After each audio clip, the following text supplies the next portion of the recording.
So, some of you guys know that this week I had the privilege of speaking at an event with Gary Vaynerchuk, who has been a mentor from afar, but also directly a mentor when I went to New York last October to one of his dinners, and he really set me straight. If you want to hear more about that, I'll go a little more in depth about that sometime. But this past week, I had the privilege of sharing a stage with him. It was an awesome event. You can hear the birds of Minnesota today. But I shared on something that I'm really passionate about. First, I'll tell you a little bit about the event. It was really cool. So there was a dinner with Gary, first and foremost, in which he shared his ideas and thoughts about where the market is going for social media, influencers, attention, and it was really awesome. One of the things that's really unique about Gary is he has the ability to predict with kind of scary accuracy what is happening in the markets and how we can take advantage of the trends, what is dying out, what is coming up. He's really truly brilliant when it comes to market trends. And for my geek out moment, I got really excited because Gary actually remembered me. We've met now 3 times, and he remembered me. He gave me a big hug. We caught up, and then when we were backstage, right as I got off stage from speaking and he was about to go on stage, he gave me a big hug, and it was really cool because it felt like some awesome validation that he knows the growth that I've been going through since he yelled at me and made me cry at a dinner. But it was a very, very pivotal moment in my business. So at my talk, when I was speaking on stage, I think there was 700 people in the audience. It was an awesome audience, very receptive. I shared a little bit about platform, and I wanted to kind of share with you why I believe your platform is one of the biggest and best decisions that you can ever make in your life. So let's dive on into a recap of my talk, and you'll understand exactly why I'm so passionate about your platform. So I started out with sharing, let's talk a little bit about social media, and we'll just dive on in. You might be listening to this and thinking, I am accurately and effectively using social media to leverage my brand or my business. Or you might be thinking, social media is a popularity contest filled with too many selfies. It's not very effective. So you're probably somewhere on that spectrum, right? Well, the reality is, let's think about platforms and influence. Who here wants influence? If you're listening to this and you want influence, you know it, right? You want to be able to influence markets. You want to be able to influence consumers. You want to be able to influence the world. Let's real fast do a quick history lesson in influence.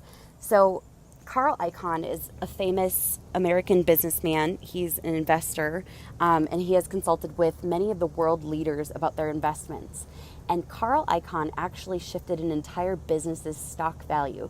He purchased $163 million worth of stock into this business and effectively rose their overall stock by 30%. Because when Carl Icahn decides that a business is going to succeed or fail, the market follows. That's some serious influence.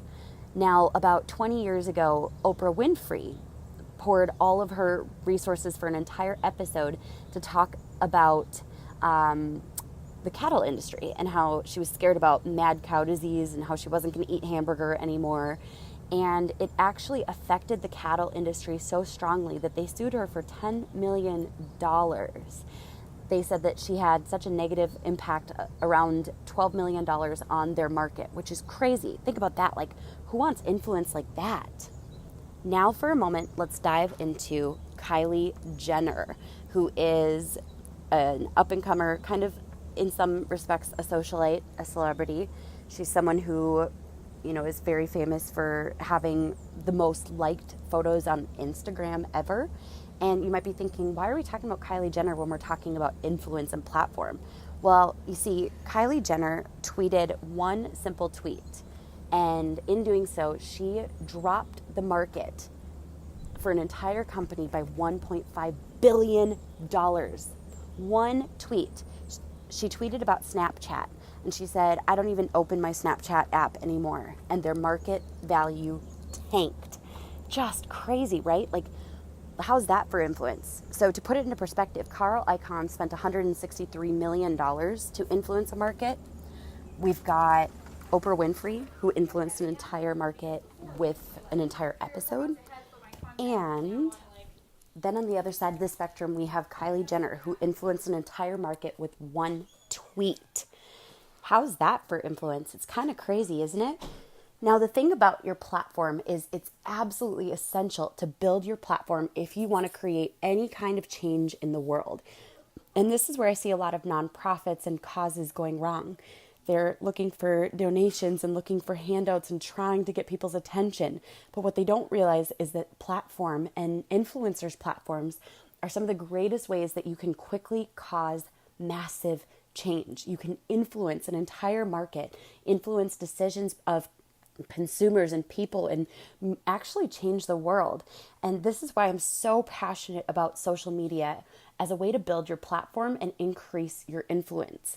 So let's talk about the ways that your social media platform can actually influence the world. So first and foremost, we have revenue.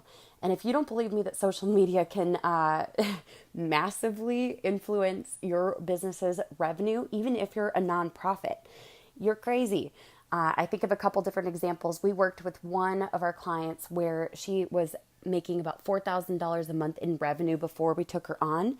And after just, I think it was 6 months, about 6 months, 6 to 8 months later, she had her record high month of about 260 or 280,000. I'm trying to remember the exact numbers, but $280,000 in revenue in a month.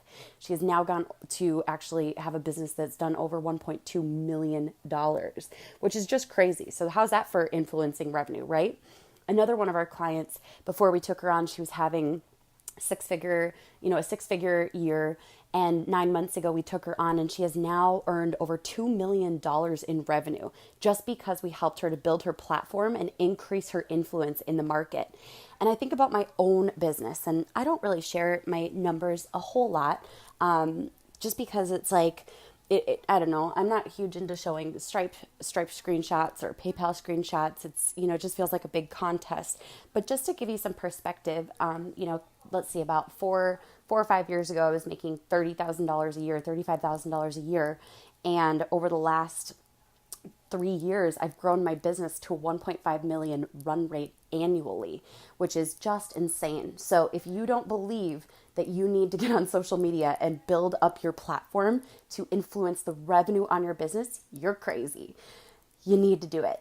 Now, secondly, you have the ability to influence the world and how people operate. So, for example, there are so many examples. There's the Black Lives Matter movement that has created a lot of change. There's the Me Too movement. But most recently, I think about like plastic straws, for example, and plastic. I'm straight up going to tell you, I believe in the next 10 years, plastic isn't going to be a regular thing that we use because of the influence that so many people are pouring into the cause. So many people are bringing their platforms and using their platforms for good to change the world. If you don't think that you need to build your platform to influence the world, you're crazy.